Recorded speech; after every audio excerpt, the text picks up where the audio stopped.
Hello friends, this is the fifth lecture of Science and Technology PT 365.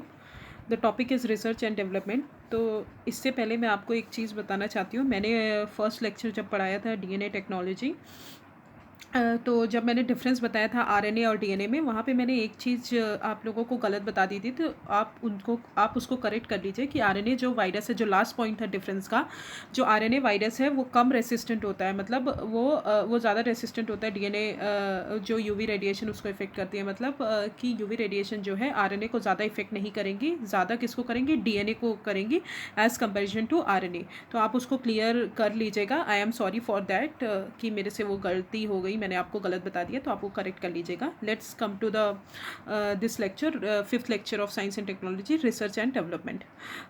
The topic is the first topic is accelerate Vigyan. Recently government ने science and technology के लिए, अभी हमने देखा कि हमारे यहाँ साइंस एंड टेक्नोलॉजी से रिलेटेड जो रिसर्च है वो बहुत ही फंडिंग भी कम होती है गवर्नमेंट की तरफ से, जो कि रिसर्च के लिए बहुत ज़रूरी होती है. ठीक है, तो एक्सेलरेट विज्ञान एक स्कीम लॉन्च की गई है, गवर्नमेंट ने लॉन्च की है. किसने लॉन्च की है? Science and engineering research board ने लॉन्च किया है एक्सेलरेट विज्ञान स्कीम.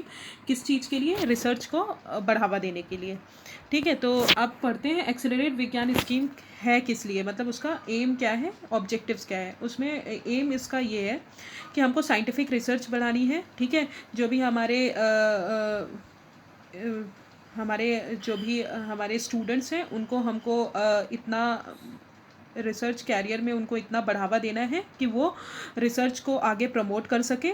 और ठीक है, और इंडिया को पूरी तरह ग्लोबल लेवल पे रिप्रेजेंट कर सके और वर्कशॉप ऑर्गेनाइज कर सके नेशनल लेवल पे. तो ये इसका स्कीम का ऑब्जेक्टिव है. स्कीम का ऑब्जेक्टिव है to boost high end scientific research and prepare scientific man power that can venture into research careers by identifying research potential, mentoring, training and giving hands on workshop on a national scale.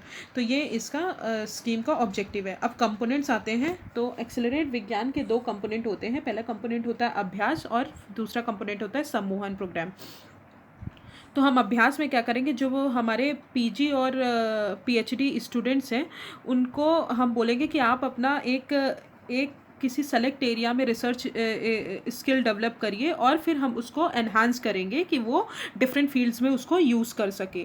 ठीक है, तो अभ्यास के दो part होते हैं. अभ्यास में भी दो कंपोनेंट होते हैं. पहला है कार्यशाला और दूसरा है वृत्तिका. कार्यशाला मतलब वर्कशॉप ऑर्गेनाइज करिए और वृत्तिका मतलब आप रिसर्च इंटर्नशिप करिए.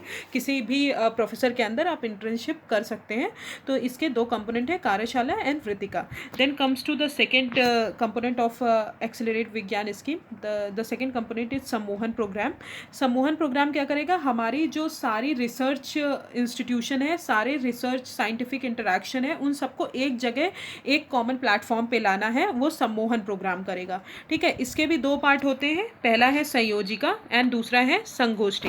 ठीक है, तो संयोजिका में क्या करेंगे, हम कैपेसिटी बिल्ड करेंगे. ठीक है, एनहांस करेंगे और गवर्नमेंट को जो भी गवर्नमेंट फंडिंग एजेंसीज हैं वो हमको सपोर्ट करेंगी कैपेसिटी बिल्ड करने में साइंस एंड टेक्नोलॉजी का. फिर आते हैं संगोष्ठी. संगोष्ठी क्या करेगा, ये साइंटिफिक कम्युनिटी को इंटरैक्ट करवाएगा. किसके साथ? इंडिविजुअल के साथ आप इंटरैक्ट कर सकते हो, रिसर्च ग्रुप के साथ इंटरैक्ट कर सकते हो कि आप नॉलेज एक्सचेंज कर सको एक दूसरे के साथ. ठीक है, तो इसके दो कंपोनेंट हो गए. और ये क्या हेल्प करेगा, हमारे जो सोशल रिस्पॉन्सिबिलिटी है उसको एनहांस करेगा साइंस एंड टेक्नोलॉजी में, और रिसर्च और डेवलपमेंट इंडिया में प्रमोट करेगा. तो जिसके कारण हमको ज़्यादा वर्ल्ड अदर कंट्रीज़ पे डिपेंडेंट नहीं होगा. फॉर एग्जांपल चाइना पे बहुत सारी कंट्रीज़ डिपेंडेंट है for the science and technology. So इसलिए हमको खुद का अपना एक ऐसा स्कीम बनानी चाहिए जिसके कारण हम अपने जो स्टूडेंट्स हैं हम उनको पोटेंशियल प्रोवाइड कर सकें कि वो हमारे रिसर्च और इनोवेशंस को आगे बढ़ा सकें. तो ठीक है, तो accelerate latest revise accelerate Vigyan scheme. Accelerate Vigyan scheme जो है वो रिसर्च प्रमोशन के लिए है. ठीक है, साइंटिफिक रिसर्च के लिए है. इसके दो पार्ट्स होते हैं. फर्स्ट पार्ट इज़ अभ्यास, सेकेंड पार्ट इज़ सम्मोहन प्रोग्राम. तो अभ्यास के अंदर दो पार्ट होते हैं. अभ्यास में क्या करते हैं, हम पीएचडी और पीएच स्टूडेंट्स जो हैं उनको स्किल एक स्पेसिफिक सेक्टर में अपनी स्किल डेवलप करने को बोलते हैं, तो ताकि वो डिफरेंट सेक्टर्स में यूज़ हो सके. और उसके दो पार्ट होते हैं, Karyashala and Vritika. And Sammohan program के दो पार्ट होते हैं, संयोजिका एंड संगोष्ठी. तो these are the two components of Accelerate Vigyan scheme. Let us come to this various schemes जो गवर्नमेंट ने लॉन्च की है for promotion of scientific research. तो पहली है SPARC scheme, scheme for promotion of academic and research collaboration. इसमें क्या है, to support joint research project through collaboration of top ranked Indian institution and globally rank foreign institution. इसमें क्या क्या है कि हमको जॉइंट रिसर्च प्रोजेक्ट को सपोर्ट करना है। हमको कौन कौन सी, हम बाहर की जो इंस्टीट्यूशन है, फॉरेन इंस्टीट्यूशन और जो हमारे इंडिया की इंस्टीट्यूशन है, वो दोनों मिलके जो हमारा रिसर्च प्रोजेक्ट बढ़ाएंगी तो हमको ज़्यादा रिसर्च हमारा बढ़ेगा, क्योंकि हमको क्या है, एक्सचेंज, नॉलेज एक्सचेंज होगा, जिसके कारण उनकी फॉरेन इंस्टीट्यूशन की हेल्प से हम कुछ सीखेंगे और इंडियन इंस्टीट्यूशन की हेल्प से फॉरेन इंस्टीट्यूशन कुछ सीखेंगे। तो उन दोनों का जो है जॉइंट वेंचर प्रोग्राम है, जो स्पार्क प्रोग्राम में लॉन्च किया गया है। ठीक है, देन आता है imprint scheme, impacting research innovation and technology. ये किस पे फोकस करता है, सोशली रेलेवेंट रिसर्च पे फोकस करता है। जो वो हम रिसर्च करें, वो चीज़ें हम इनोवेट करें जो हमको सोशली इम्पॉर्टेंट हो सके, इकोनॉमिकली हमें उनको यूज़ कर सके। ठीक है, then come to prime minister research fellowship scheme.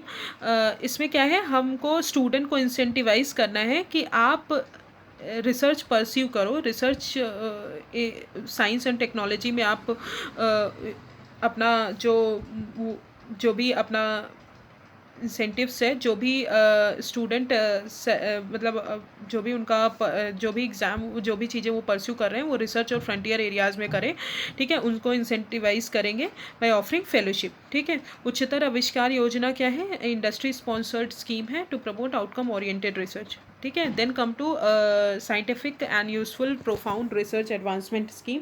ये भी किसने लॉन्च की है, it is designed by science and engineering research board, जो कि स्टैट्यूटरी बॉडी है under the department of science and technology. ठीक है, तो सर्व क्या है, स्टैट्यूटरी बॉडी है under the science and under the department of science and technology. Supra scheme क्या है, जो कटिंग एज हमारी टेक्नोलॉजी होती है उनको एनहांस करने के लिए। ठीक है, long term impact on cutting edge technology.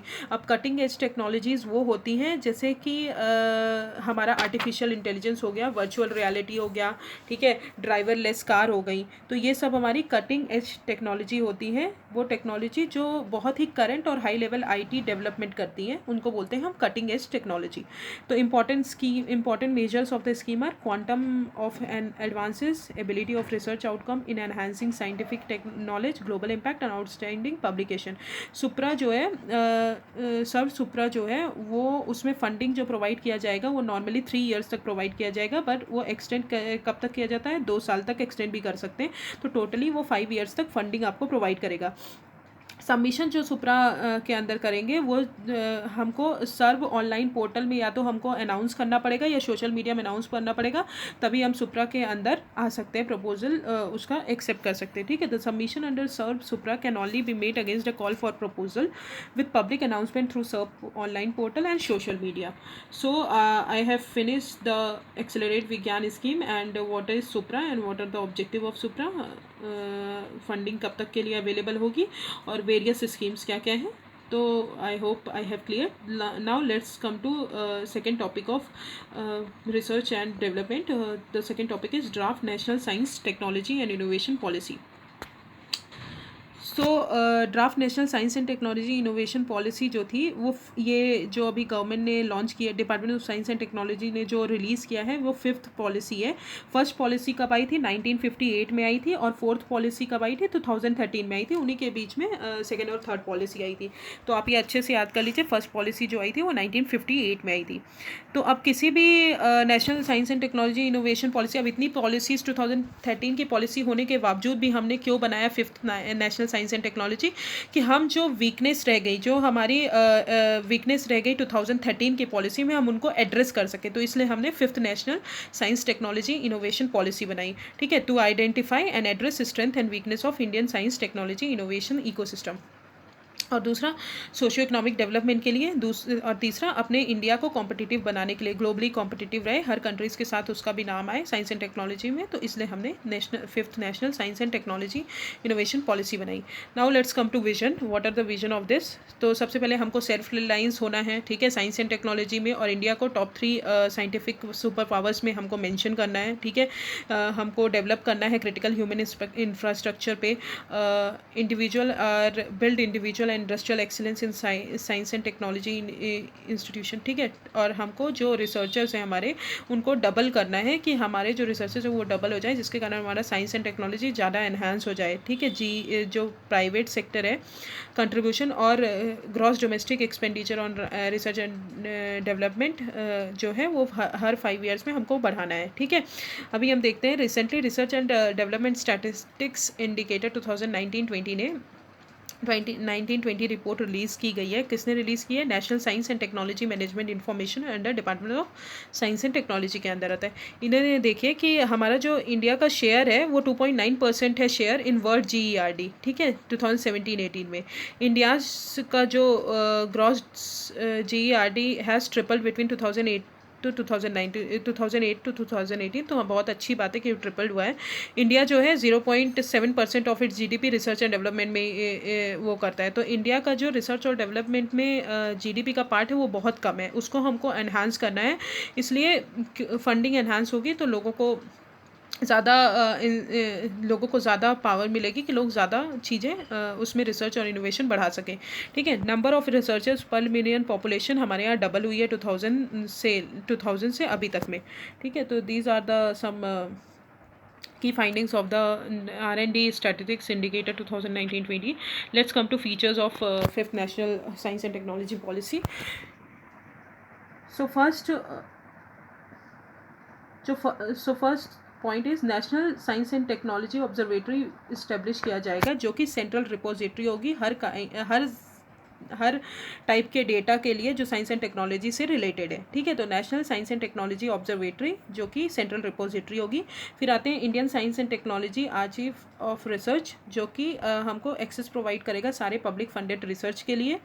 फिर higher education research center and collaborative research center establish किए जाएंगे, जो हमको रिसर्च इनपुट प्रोवाइड करेंगे। जो पॉलिसी मेकर्स हैं, सारे स्टेक होल्डर्स हैं, उनको एक साथ ला के उनको इनपुट प्रोवाइड करेगी कि आप ये इनपुट है, आप इससे जो है साइंस एंड टेक्नोलॉजी को एनहांस करिए, ठीक है। Research in innovation practices will be made mandatory component of the universities colleges teachers. Research जो है और इनोवेट करने वाली प्रैक्टिसेस जो है वो मैंडेटरी कर दिया गया है university and college teachers professionals development programs में, ठीक है।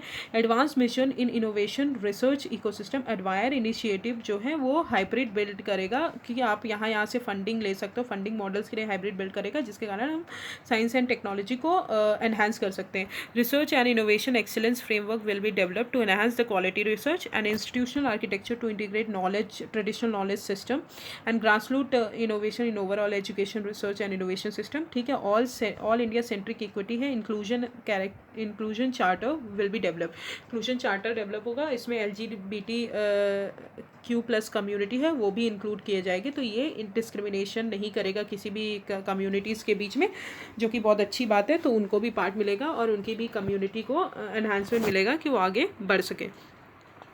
जो science and technology innovation policy 2013 की थी, उसका एम क्या था कि हमको टेक्नोलॉजी डेवलप करनी है जो कि हमारे सोशियो इकोनॉमिक बैकग्राउंड में, सोशियो इकोनॉमिक चीज़ों में हमको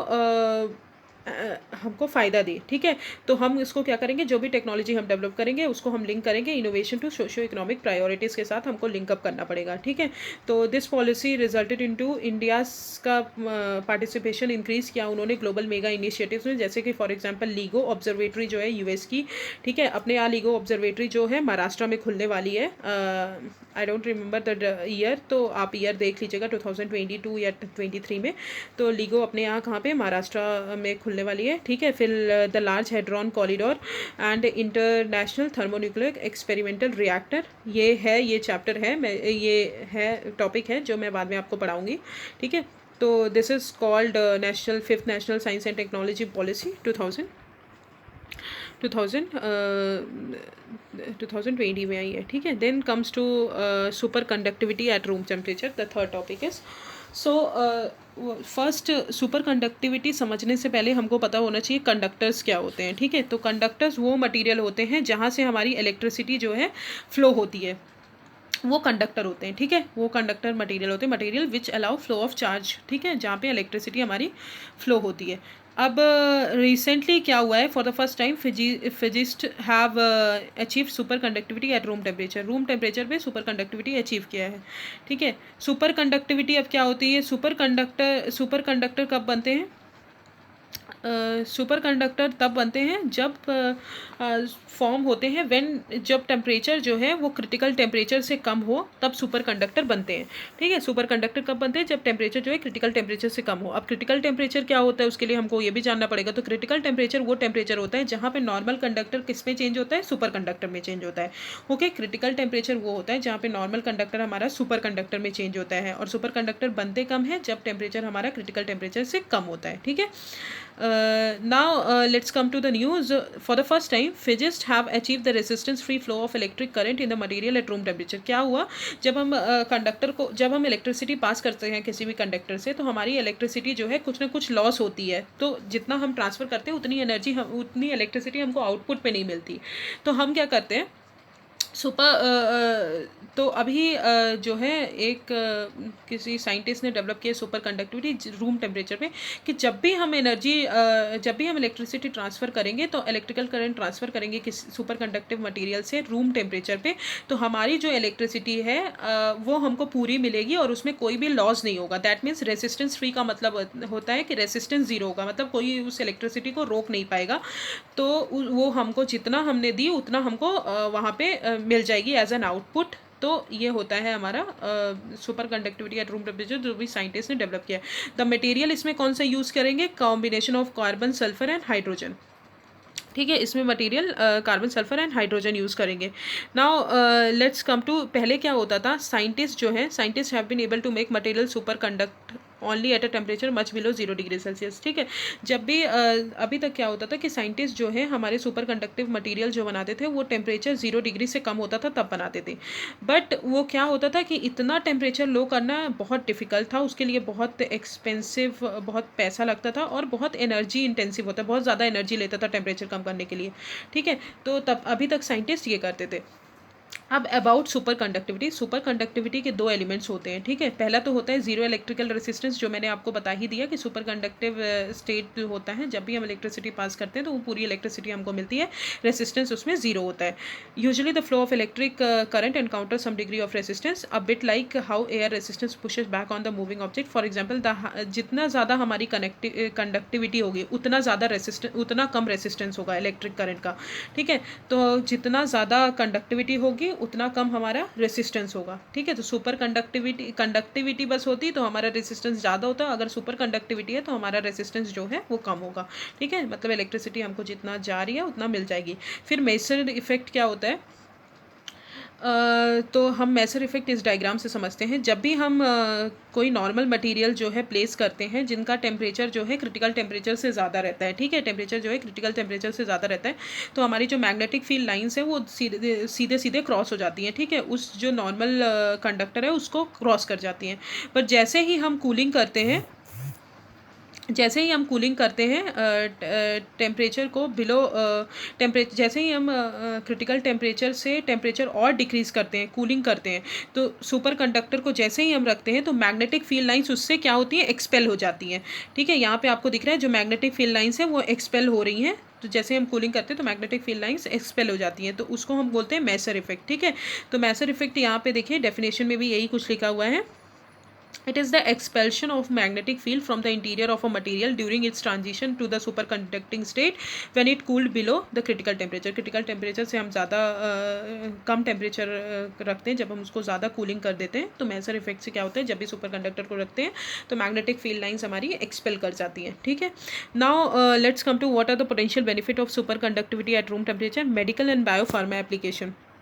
सुपर कंडक्टिंग मटेरियल्स जो होते हैं वो नैनो मैग्नेटिक रेजोनेंस में हम यूज़ करते हैं और मेडिकल मैग्नेटिक रेजोनेंस इमेजिंग में, एमआरआईज़ वगैरह में यूज़ करते हैं। ठीक है, तो आपने देखा होगा जब भी आप एमआरआई कराने जाते हो तो वहाँ पे जो टेम्परेचर है वो बहुत कूल रखते हैं, वो जनरली एसी चला के रखते हैं कि वहाँ पे सुपर कंडक्टिविटी जो है हम यूज़ कर सकें। ठीक है, then superconductivity and big science in high energy physics accelerators and in thermonuclear fusion reaction में भी हम यूज़ करते हैं, क्योंकि फ्यूजन रिएक्शन में जब हम दो उनको बांधे तो हाई एनर्जी, ज़्यादा एनर्जी लगती है। The large hadron corridor at CERN using super conductive material. Power generation और डिस्ट्रीब्यूशन के लिए यूज़ कर सकते हैं। ऑब्वियसली पावर जनरेशन करेंगे कि हमको जितना इलेक्ट्रिसिटी जा रही है हमको उतना मिल जाए, तो हमारा जो है लॉस नहीं होगी, तो हमको एक्सपेंसिव भी ज़्यादा नहीं होगा, ठीक है, तो हमको कम पैसे में ज़्यादा इलेक्ट्रिसिटी मिलेगी, ठीक है। तो powerful new super conducting generators, high capacity cables etc will enhance the efficiency and reliability of electric generation, transportation, distribution.